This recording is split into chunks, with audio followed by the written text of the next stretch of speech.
Muslims are divided into two types: pilgrims who are going for Hajj and non-pilgrims who are the vast majority of the Muslims.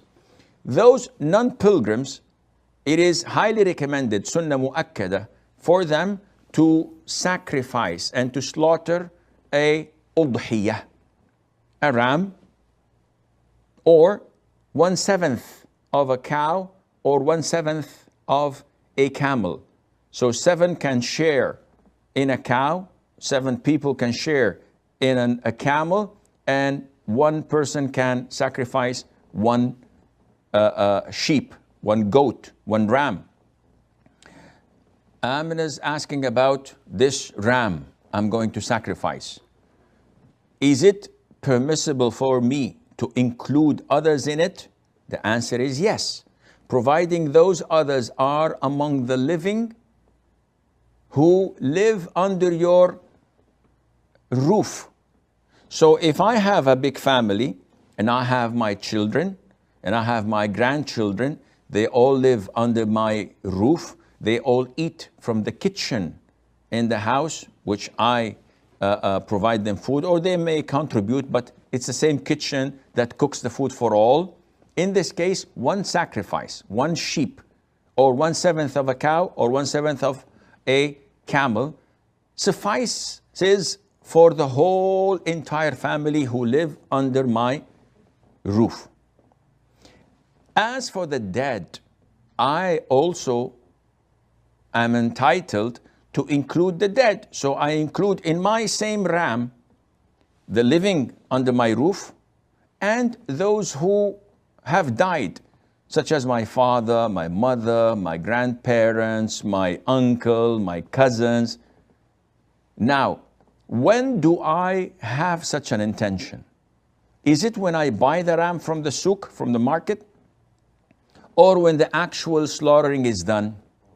The answer is when the actual slaughtering is done. However, do I have to say it? So before slaughtering, or before the butcher starts to slaughter, I say, listen, this is on behalf, and I get my list on behalf of so and so and so and so and so and so. Do I have to do this? No.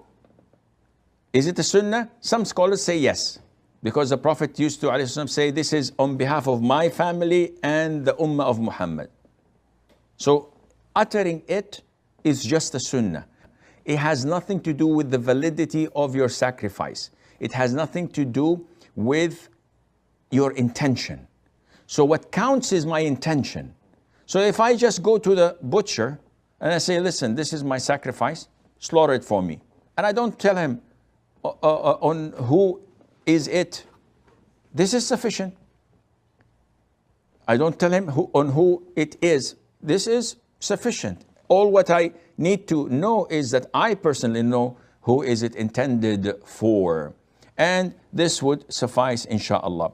I'd like to add, if I may, there are no callers, so I can afford that. A lot of the brothers and sisters in the subcontinent take it religiously upon themselves that slaughtering a qurbani or the udhiyah is mandatory upon each individual.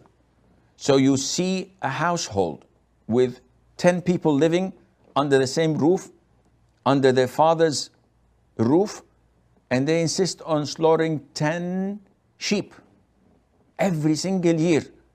And this adds a lot of burden upon them financially. And it is not part of the sunnah. The sunnah is to slaughter 1. This is sufficient and does the job. Now, if you're a millionaire, or if you are well off and you'd like to slaughter more, this is okay.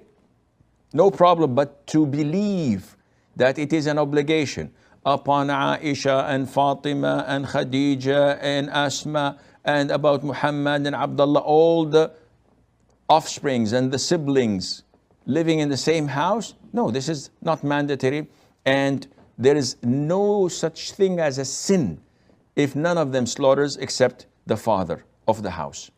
There's no sin at all. There is not even going against the sunnah.